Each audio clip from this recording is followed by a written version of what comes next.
नमस्कार दोस्तों आज हम गॉल ब्लैडर में पथरी की समस्या पे चर्चा करेंगे। गॉल ब्लैडर में पथरी या फिर इसी को पित्त की थैली की पथरी बोलते हैं, गॉल स्टोन बोलते हैं या फिर पित्त की थैली में पथरी बोलते हैं। दोस्तों इस पे मैं चर्चा करूँगा। ये मैं आपको बताऊँगा कि कैसे आप पता करें कि जो आपको दिक्कत हो रही है ये समस्या पित्त की थैली की पथरी की वजह से हो रही है। बगैर अल्ट्रासाउंड के हम कैसे पता कर सकते हैं जो दिक्कत हो रही है वो पित्त की थैली की पथरी ही है या और कोई समस्या है। इन बातों पे मैं आपसे चर्चा करूंगा। इन बातों पे मैं आपको कम समय में ज़्यादा जानकारी देने की कोशिश करूंगा। तो सबसे पहले ये जानना जरूरी होता है कि गॉल ब्लैडर क्या होता है।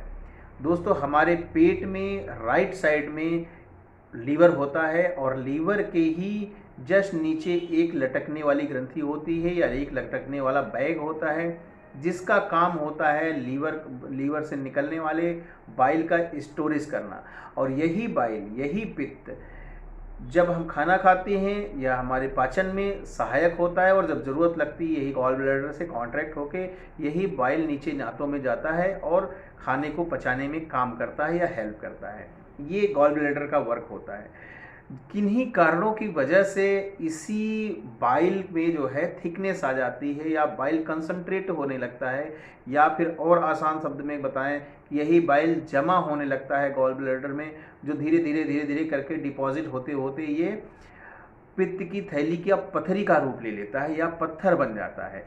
ये दोस्तों जान के आपको हैरानी होगी, जिसे पथरी कह रहे हैं ये वाकई पत्थर होते हैं, चाहे वो जैसे सड़क के किनारे होने वाले पत्थर हो गए या सफ़ेद से पत्थर हो गए, ऐसे रियल पत्थर होते, रियल से स्टोन मिलते हैं आपको।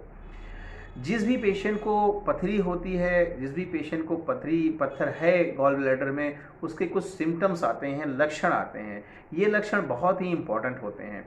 सबसे पहले तो यही होता है कि पेट में दर्द होगा। दर्द जो होगा वो स्पेशल जगह पे दर्द होता है। पेट में राइट साइड में ऊपर की तरफ दर्द होता है। मैं पोजीशन दिखा रहा हूँ, आप देख सकते हैं यहाँ पे दर्द होता है। ये दर्द के साथ पेशेंट को उल्टी जैसा लगेगा या कई बार वॉमिट हो भी जाता है। बड़ा प्रोमिनेंट सिम्टम होता है पेट में राइट साइड एब्डोमेन में पेट होना और साथ में राइट साइड एब्डोमेन में पेन होना और साथ में वॉमिट हो जाना, और या तो वॉमिट हो रहा है या वॉमिट जैसा लग रहा है। स्पेशली ये दर्द उस समय ज़्यादा बढ़ जाता है जब आप तली भुनी चीज़ें खाते हैं, मतलब बहुत ज़्यादा आपने फैट खा लिया या ऑयल खा लिया, घी खा लिया, बटर खा लिया, इस तरह की चीज़ें खा लिया तो आपको पेट में दर्द हो सकता है। दूसरा ये कि ये दर्द आपको दोनों जो कंधे होते हैं, जो कंधे की शोल्डर ब्लेड्स होती हैं, पिक्चर लगा रहा हूँ आप देख सकते हैं, यहाँ पे भी ये दर्द मिलता है। पेट की बात करें तो पेट में बीच में बिल्कुल यहाँ पे भी इस तरह के दर्द, गॉल ब्लैडर स्टोन का पेन मिलता है। ऐसे पेशेंट जिनको गॉल ब्लैडर में पथरी है और लंबे समय से पथरी चली आ रही है, यदि उनके हम पेट पे हाथ रखते हैं specially right side upper abdomen में, तो हम जरा सा भी दबाते हैं तो पेशेंट तुरंत रोक देता है, डॉक्टर साहब मुझे दर्द हो रहा है, आप और मत दबाइए, मुझे तकलीफ हो रही है। वहाँ पे टेंडरनेस मिलती है। ऐसे पेशेंट को पित्त की थैली की पथरी जिनको है उन्हें दर्द, वॉमिटिंग और टेंडरनेस के साथ बुखार भी आ सकता है या बुखार भी देखा जाता है। ऐसे पेशेंट को ये टाइम से मैनेजमेंट ट्रीटमेंट नहीं मिला या फिर इसका उपचार नहीं किया गया तो पेशेंट को पीलिया भी हो सकता है। ये लक्षण आते हैं। बात करें कि किन लोगों में इस तरह की समस्या ज़्यादा देखने को मिलती है। ऐसे पेशेंट जो बहुत ज़्यादा मोटे हैं, बहुत ज़्यादा फैटी हैं, ऐसे पेशेंट जो डायबिटीज़ से सफ़र कर रहे हैं, ऐसे पेशेंट जो बहुत ज़्यादा फैट खाते हैं, मतलब ज़्यादा उन्होंने तेल मसाला और फैट वाली चीज़ें बहुत ज़्यादा खा रहे हैं और फाइबर का इंटेक कम कर रहे हैं, मतलब हरी साग सब्जियां, पत्तेदार सब्जियां, फल सलाद ज़्यादा कम खा रहे हैं, उन लोगों में भी देखा जाता है। ऐसे पेशेंट जिनकी स्टडीज़ कहती हैं कि ऐसे पेशेंट जिनकी फैमिली में किसी को गॉल ब्लैडर में पथरी रही है उनमें भी गॉल ब्लैडर में स्टोन होने की संभावना रहती है।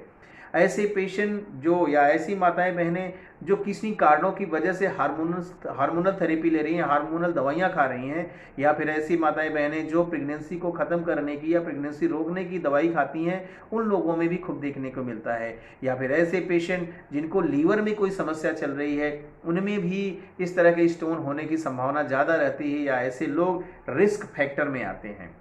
बात करें कि यदि हम स्टोन को प्रॉपर टाइम से मैनेज नहीं करते हैं, टाइम से इसका ट्रीटमेंट नहीं करते हैं, तो क्या कॉम्प्लिकेशन होते हैं।